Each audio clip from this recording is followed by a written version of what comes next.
Godina Baalee Bahaa Aanaa Ginneeritti dargaggoota hojii dhabeeyyii miseensota 360 kanneen waldaa 33 jalatti gurmaa'aniif lafti qonnaa hektaarri 175 kenname. Dargaggoota lafti kennameef yaada kennaniin kanaan dura sababa hojii dhabuutiin yeroo isaanii iddoo hin taanetti dabarsuun araada adda addaatiif akka saaxilamnu taasisee ture. Amma carraa uumame kanatti gargaaramnee of jijjiiruu bira darbinee maatii keenyaa fi biyya keenya jijjiiruuf qophaa'uudhas jedhu. Eega mootummaan jijjiiramaa dhufe lafti paarsantaadhaan nu bahee nu kennamaa jira jechuudha.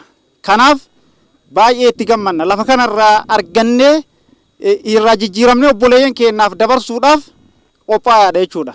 Bara yeroo hojii hin qabne san irratti kararra dhadhaabachaa turre. Amma ammoo tiyyuu mootummaa walitti nu qabee gara hojii koottaa nuun jedhee lafa nu kennu kanaaf carraa gammachuu guddatu natti dhagahama. Mootummaan dalagaa nuumaa jira. Waldaa taanee ittiin gurmooynee ittiin hojjannee uf jijjiirree boru namallee jijjiirree biyyallee jijjiiruu. Bulchaan Aanaa Ginneer obbo Zalaalam Alamaayyoo dargaggoonni injifannoo siyaasaa arganne keessatti qooda olaanaa akkuma gumaachaa turan injifannoo kana dinagdeen deeggaruun dargaggoota hojiitti galchaa kan jiran ta'uu ibsuun hanga yoonaa dargaggoota 3,200 ta'aniif carraan hojii uumameera jedhan.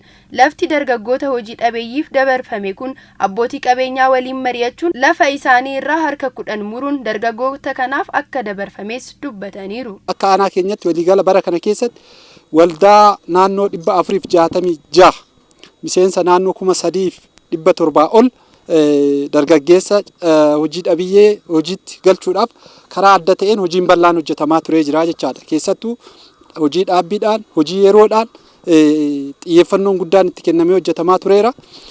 Waliigala bara kana keessatti raawwii haga ammaa qabnuun dargaggeessa naannoo 3,200 ol carraa hojii dhaabbii akka argatan taasisnee jirra jechaadha. Itti gaafatamaan waajjira carraa hojii uumuu fi ogummaa godina Baalee Bahaa obbo Abdul Jawwaad Hasan sadarkaa godinaatti hojii dhabeeyyii 28 fi 14 hojiitti galchuuf karoorfatame keessaa hanga ammaatti dargaggoota 21 fi 214 waldaalee 1,000 fi 263 gurmeessuun hojiiwwan ogummaa garagaraatti galchineerra jedhan.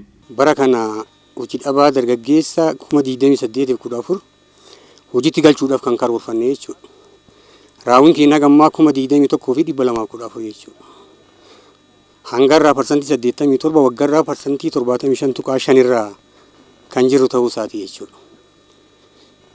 Carraa hojii kana keessatti qonna irratti, beelada irratti, albuuda irratti, tajaajila irratti, daldala irratti karaa garaagaraatiin carraan hojii bal'aa uumamaati kan jiru jechuudha. Itti aanaan bulchaa godina Baalee Bahaa obbo Muhammad Ismail dargaggoonni carraa kana argatan cimanii ofis jijjiiranii biyya isaanis akka jijjiiran dhaamaniiru. Obboleewwan keessan kana fakkaatan baay'een isaanii warra carraa dhabanii jiran waan jiraniif sa'aatii argattanitti mataa keessanii immoo biizines pilaanii qabaattanii karooraan gaafa asii baanu nama biraa taanee carraa biraa nama uumu ta'uu qabna.